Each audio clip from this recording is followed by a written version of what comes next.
चतुर नाई और जिन। आहा, देखो तो यहाँ बीवी घर में परेशान बैठी है और यहाँ पति मस्त खराटे लेके सो रहे हैं, जैसे कि घर की कोई चिंता ही नहीं है। अभी इनको बताती हूँ। सुबह हो गई है, उठना है या नहीं, या फिर आज भी ऐसे ही पूरा दिन निकाल देना है? सूरज सर पे चढ़ाया है और अभी तक तुम्हारी नींद ही नहीं टूट रही है। बेचारी शुभ लक्ष्मी कब से अपने पति को जगाने में परेशान थी, लेकिन पति है कि नींद खत्म ही नहीं होती और शुभ लक्ष्मी गुस्से से आग बबूली हो जाती है। देखो तो इस इंसान को, तब से इतना चिल्ला रही हूँ लेकिन कान में जूं तक नहीं रेंग रही। पता नहीं कौन सी मनहूस घड़ी थी जो इस इंसान से मेरी शादी हुई। बीवी की और घर परिवार की तो कोई चिंता ही नहीं है। यहाँ घर में एक वक्त के खाने की रोटी नहीं है और ये इंसान आराम से सो रहा है। काम पे जाना ही नहीं है। कितना दिन हो गया काम पे गए हुए। बस बहुत हो गया, ज़्यादा सोना है ना तुमको, सो। अब मैं ही जाती हूँ। अब तुम अपना नाई का काम छोड़ दो और मैं ही उठाती हूँ तुम्हारा झोला और जाती हूँ नाई बन के लोगों के बाल काटने। अगर बाल काटते काटते किसी की गर्दन काट दी ना, फिर तुम्ही को जेल जाना पड़ेगा। बस फिर क्या था, भले उसका पति नींद में था, लेकिन शुभ लक्ष्मी की बातें नींद में भी उसके कानों में गूंज तो रही थी। था बस आलसपन जो उसको उठने नहीं दे रहा था। लेकिन शुभ लक्ष्मी की ये बातें सुनकर कि वो नाई बनकर जाएगी और कहीं नाई बन के किसी का गला ही ना काट दे, उसकी तो नींद ही टूट जाती है और रमेश फटाक से उठ के बैठ जाता है। अरे नहीं नहीं शुभ लक्ष्मी, ये तुम कैसी बातें कर रही हो? अब तुम नाई बन के जाओगी, वो भी मेरे रहते? हाँ तो क्या करूँ, जिसका पति घर में रोज सोता ही रहे दिन रात, तो उसकी बीवी को तो अब घर चलाने के लिए बाहर जाना ही पड़ेगा काम पर, वरना घर कैसे चलेगा। अरे नहीं नहीं शुभ लक्ष्मी, कहीं तुम गई और सच में किसी की दाढ़ी बनाते बनाते तुमने गला ही काट दिया तो मुझे ऐसे ही जेल हो जाएगी। ना खाना रहेगा, ना तुम रहोगी, और ना ये अच्छी सी जिंदगी रहेगी। जब इतना ही दिमाग है तो अभी तक सो क्यों रहे थे? उतना देर से जगा रही थी तो उठ के काम पे नहीं जाना था तुमको? अरे मेरी प्यारी शुभ लक्ष्मी, इतना गुस्सा क्यों करती हो बाबा? उठ गया ना, जा रहा हूँ। अब कम से कम एक कप चाय तो पिला दो, फिर जाता हूँ काम पर चाय पी के। चाय कहाँ से बना दूँ? घर में लकड़ियाँ हैं जो चाय बना दूँ? कल ही कहा था कि घर में लकड़ियाँ ख़त्म हो गई हैं चूल्हा जलाने के लिए, ले आना, पर तुमको तो सोने से फुर्सत ही नहीं है। कहा कि कल ला दूँगा, इस समय सो लेने दो। आ गई लकड़ियाँ, अब जाओ और आते समय लकड़ियाँ भी लेते आना। और हाँ, ज़्यादा ही लेके आना। जो घर की आगे की छत टूटी है जहाँ से पानी टपक रहा है, वो भी तो बनवानी है। तुम्हें तो कोई चाव चिंता है नहीं। हाँ शुभ लक्ष्मी, जा रहा हूँ जा रहा हूँ, गुस्सा मत करो बाबा, जा रहा हूँ। आते समय लकड़ियाँ भी ले आऊँगा, तुम चिंता मत करो। सुबह की इतनी सारी नोकझोंक होने के बाद रमेश फाइनली उठकर अपना झोला उठाता है और चला जाता है काम पर। बाप रे, अरे सूरज दादा, किस जन्म का बदला ले रहे हो हमसे? आज तो जो तपती धूप की है तुमने, लगता है आज मैं किसी ग्राहक तक पहुंचने से पहले ही पिघल जाऊंगा। सूरज दादा से उनकी कंप्लेन करके रमेश फिर से गाना गाते गाते आगे बढ़ जाता है। आज है मौसम सुहाना, मुझको है पैसे कमाना। आज है मौसम सुहाना, मुझको है काम पे जाना। चलो चलो, यहाँ तो एक पेड़ है, यहीं थोड़ी सी छाँव में आराम कर लेता हूँ। और एक बड़े से पेड़ के नीचे छांव देखकर रमेश कुछ देर आराम करने के लिए रुक जाता है। रमेश अभी पेड़ के नीचे आराम कर ही रहा होता है कि तभी वहाँ एक बड़ा सा जिन आता है। ओए मानव, तुम्हारी हिम्मत कैसे हुई हमारी जंगल में आने की? आई, तुम जानते भी हो हम कौन हैं? ये ससुरा, एक कोई सन इंसान है। ऐसन तो इंसान हम जिंदगी में कभी देखे ही नहीं थे, जिसकी पैर की जगह पूंछ लगी है और जिसका रंग न काला है न गोरा है, बल्कि नीला है। ऐ तुच्छ मानव, तुम हमारा मजाक उड़ाता है? हमारा? जानते भी हो हम कौन हैं? हम इंसान नहीं हैं, हम जिन हैं। कौन है? जिन है हम। अरे और आज तुम मेरे क्या हो? तुम हो मेरे शिकार। अब मजा आएगा। बहुत दिन हो गया था मुझे किसी इंसान की हड्डियां चबाए। तैयार हो जाओ, आज हम तुम्हारा शिकार करेंगे तुच्छ मानव। क्या कहा तुमने? शिकार? वो भी हमरा? हाँ, अच्छा मजाक था। लेकिन तुम जानते हो कि हम कौन हैं? हाँ, शिकार तुम मेरा नहीं, बल्कि मैं तुम्हारा करने वाला हूँ, जिन साहब। ऐ तुच्छ मानव, बहुत जुबान चल रही है तुम्हारी। तुम एक जिन का शिकार करने की बात कर रहे हो, एक तुच्छ मानव होके। जब दूर दूर गांव और जंगल में एक शेर का बच्चा रोता है, तो जानते हो उसकी माँ उसे क्या कहती है? अरे उसकी माँ उसको कहती है कि बच्चा चुप हो जाओ, चुप हो जा, वरना वो जंगल का जिन तुझे खा जाएगा। और तू मुझे धमकी देता है कि तू एक तुच्छ मानव मेरा शिकार करेगा? अरे तेरे को तो मैं बताता है, रुक। अरे जिन जी, मैं रुक नहीं, अब तुमको रुकना होगा, क्योंकि तुमको मैंने कैद जो कर लिया है। हाय, क्या कहा तुमने? तुमने मुझे कैद कर लिया है? लगता है तुम्हारा दिमाग खराब हो गया है तुच्छ मानव। कोई बात नहीं, ये तो आम बात है। जब तुम्हारे जैसा कोई तुच्छ मानव मेरे जैसे बड़े से जिन को सामने देखेगा, तो अच्छे से अच्छे तुच्छ मानव का भी दिमाग खराब हो जाएगा। लेकिन तुम अपनी हद पार कर रहे हो।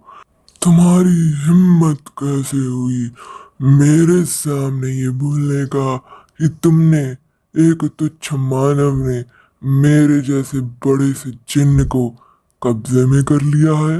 हाँ, मैं यहाँ तुम्हारे सामने खड़ा हूँ और तुम बोल रहे हो कि तुमने मुझे कैद कर लिया है। अरे जिन जी, आप कहाँ इतना हंस रहे हैं? हंसना तो हमको ना चाहिए आप पर, क्योंकि आपके पास शरीर तो इतना बड़ा है देखने के लिए, लेकिन बुद्धि, हाँ, बुद्धि उतनी ही छोटी है आपके भेजे में। आपको इतना भी नहीं पता कि हमने जो आपको कैद किया है वो आपकी इनर बॉडी है, यानी कि आपकी सोल है। और ये जिन जी, यानी कि आपकी आत्मा है, आत्मा। और जो बाहर जोन खड़ा है, यानी कि आप, वो आपकी आउटर बॉडी है। मतलब कि आपका खाली शरीर है, और आपकी आत्मा, वो तो हमने अपने कब्जे में कर ली है।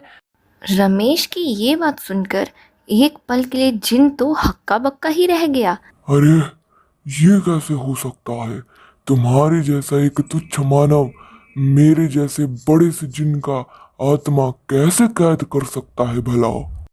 अरे जिन जी, आपकी जानकारी के लिए हम बता दें कि आप हमारे जिन नंबर 101 हैं, यानी कि आपसे पहले हमने 100 जिन को और पकड़ के रखा है। जानते हैं क्यों? क्योंकि पास के शहर में जो राजा साहब हैं, उनके बेटुआ का ना तबीयत बहुत ही खराब है। तो उनका इलाज ये आया है कि 101 जिन की आत्मा को हवन कुंड में हवन देना पड़ेगा, तब जाके उसी राख से उस बच्चे का इलाज होगा। तो ये काम राजा जी ने मुझे दिया है, और मैंने 100 जिन तो पहले ही पकड़ लिए हैं। एक की जरूरत थी, वो आपसे पूरी हो गई। हाय, ये कैसे हो सकता है? हम नहीं मानता इस बात को। तुम तुम्हारे जैसा एक तुच्छ मानव मुझे नहीं पकड़ सकता, मेरी आत्मा को नहीं पकड़ सकता। मैं नहीं मानता इस बात को। रमेश अपने झोले से एक आईना निकालता है और जिन से बोलता है, अगर तुम नहीं मानते तो अब तुमको मानना होगा। ये देखो, चीन टपाक टम डम, जिनों की संख्या होगी कम, आत्मा नंबर 101, अब सामने आ जाओ तुम। इतना बोलकर रमेश वो आईना जिन की तरफ कर देता है, जिससे कि आईने में जिन को उसकी खुद की ही छवि दिखाई देती है, जिससे जिन बहुत ही डर जाता है क्योंकि उसको ये नहीं पता होता कि ये उसकी छवि है। उसे लगता है कि ये उसकी आत्मा है जो कि उस मानव ने अपने जादुई डिब्बे में कैद कर ली है। अरे मिस्टर मिस्टर मानव जी, आप तो सीरियस हो गए। मैं तो मजाक कर रहा था, मैं आपको कुछ नहीं करने वाला था। प्लीज मेरी आत्मा को छोड़ दीजिए मिस्टर मानव जी, हाँ मेरे को छोड़ दीजिए। अरे ससुरा, ये तुच्छ मानव से अब हम मिस्टर मानव जी हो गए। बाहरे जीन बाह। And for your kind information, मैं काहे तुमको छोड़ दूं? मैं अगर तुमको राजा जी के पास लेके जाऊंगा तो राजा जी मेरे को 1001 स्वर्ण के सिक्के देंगे, यानी कि गोल्ड कॉइन्स। तो मैं तुमको क्यों छोड़ दूं? क्या 1001? मैं तुमको, नहीं नहीं नहीं नहीं, आपको, मैं आपको उससे भी ज्यादा, बहुत ज्यादा टोकरी भर के सोना चांदी हीरे जवाहरात दूंगा।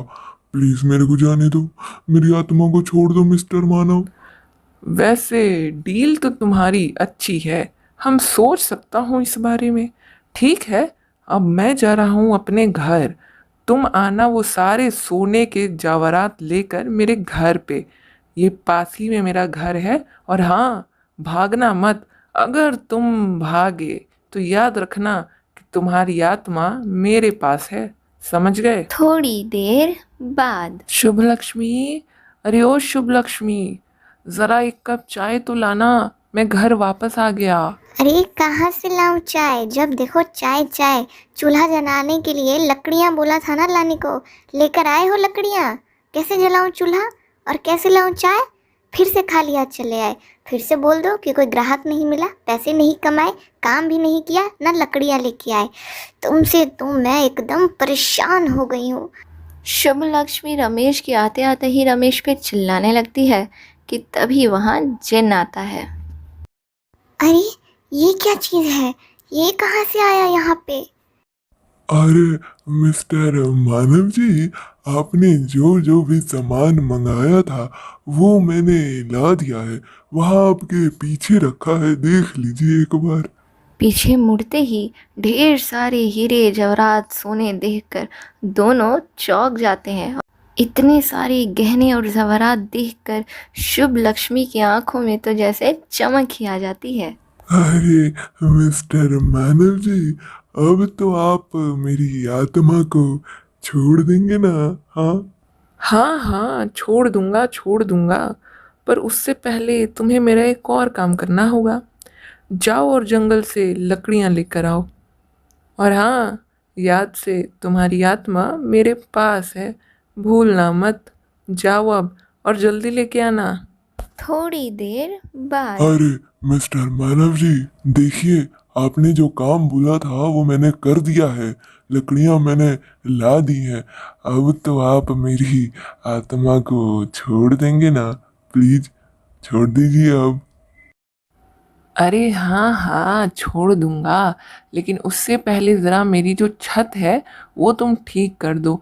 टूट गई है ज़रा सी, टपक रहा है पानी, वो सही कर दो, फिर छोड़ दूंगा।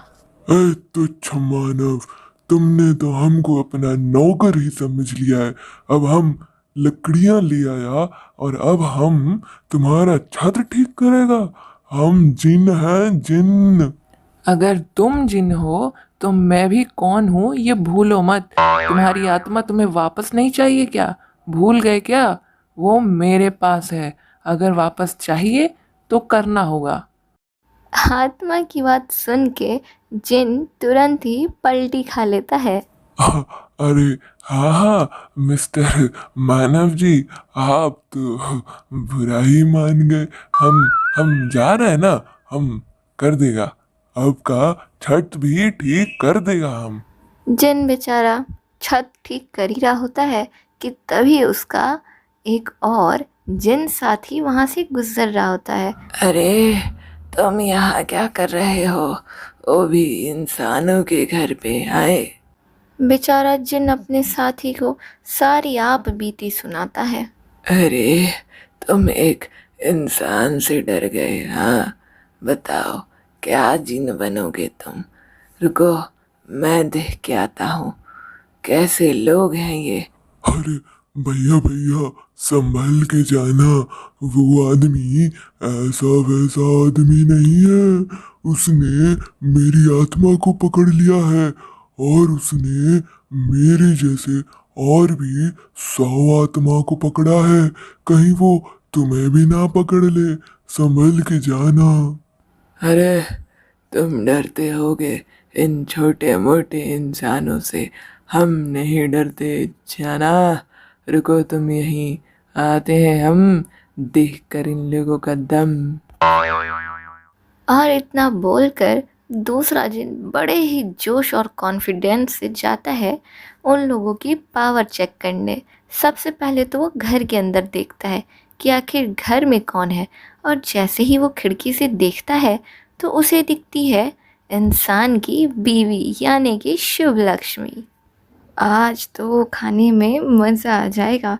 कितने दिन हो गए थे इतना बड़ा और स्वादिष्ट मांस खाए। यहाँ शुभ लक्ष्मी तो चिकन के मांस की बात कर रही थी, पर बेचारा वो दूसरा जिन जब ये बात सुनता है तो वो डर जाता है। उसे लगता है कि शुभ लक्ष्मी उस जिन को खाने की बात कर रही है। बाप रे बाप, ये औरत है या फिर राक्षस? ये तो हम जिनों से भी 4 कदम आगे लगती है। भागो यहाँ से, अरे भागो रे बाबा। अरे क्या हुआ भैया, ऐसे भाग क्यों रहे हो तुम, हाँ? अरे भागने में ही भलाई है छोटे। ये इंसान ही नहीं बल्कि इसकी बीवी भी बहुत ही खतरनाक है। वो जिनको खा जाती है। मैंने अभी अभी सुना और अपनी आँखों से देखा। तेरी भलाई भी इसी में है कि तू यहाँ से जल्द भाग ले। मैं तो चला, वरना ये मुझे भी पकड़ के खा जाएगी। भागो रे भागो। हाँ, देखो तो भैया को, मेरे सामने किंग कॉन्ग बन रहे थे। अभी तो ये उसे तुच्छ मानव से मिले ही नहीं है, तब इतना घबरा रहे हैं। अगर उससे मिलते तब क्या होता। हाँ, पर अगर भैया की बात सच है तो मुझे भी जल्द से जल्द अपनी आत्मा को छुड़ाकर यहाँ से जाना होगा, वरना कहीं ये मियाँ बीवी मुझे भी पका कर खा गए तो। नहीं नहीं थोड़ी देर बाद मिस्टर मानव जी, मैंने आपका जो जो काम बोला था वो सब कर दिया। अब तो आप मेरी आत्मा को छोड़ दीजिए, मुझे जाने दीजिए, प्लीज प्लीज मानव जी, जाने दीजिए अब मेरे को। हाँ ठीक है, मैं अभी तुमको छोड़ देता हूँ। चीन टबाक टम टम, जिनों की संख्या मत हो कम, आत्मा नंबर 101, तुरंत ही बाहर आ जाओ तुम। ये देखो, अब इसमें तुम्हारी आत्मा नहीं है, अब तुम आज़ाद हो और जा सकते हो। असलियत में तो रमेश ने शीशे को बस पलट दिया होता है। आपका बहुत बहुत शुक्रिया मिस्टर मानव जी, मैं चलता हूँ, बाय। क्यों शुभ लक्ष्मी, अब तो खुश हो ना तुम, हाँ? अरे हाँ हाँ, मैं तो आज बहुत ही खुश हूँ। अब तो तुम दिन भर घर में सोओगे तो भी मैं कुछ नहीं बोलूँगी। अब तुमको कहीं काम पर जाने की और ये नाई वाला काम करने की भी कोई ज़रूरत नहीं है। अब तो हमारे पास इतनी धन संपत्ति है कि जीवन भर भी खाएंगे तो ख़त्म नहीं होगी। पारो, हमारे दर्शकों को भी बताओ कि इस कहानी से हमें क्या शिक्षा मिलती है। इस कहानी से हमें शिक्षा मिलती है कि हालात चाहे कैसे भी हो, हमें उनसे डरना नहीं चाहिए, बल्कि हिम्मत और बुद्धि से उस हालात का डट कर सामना करना चाहिए। ऐसी और भी कहानियों के लिए चैनल को सब्सक्राइब करें और बेल आइकन दबाना ना भूलें। और लाइक शेयर कमेंट कर दें, साथ ही साथ फिर मिलते हैं कुछ नई कहानियों के साथ।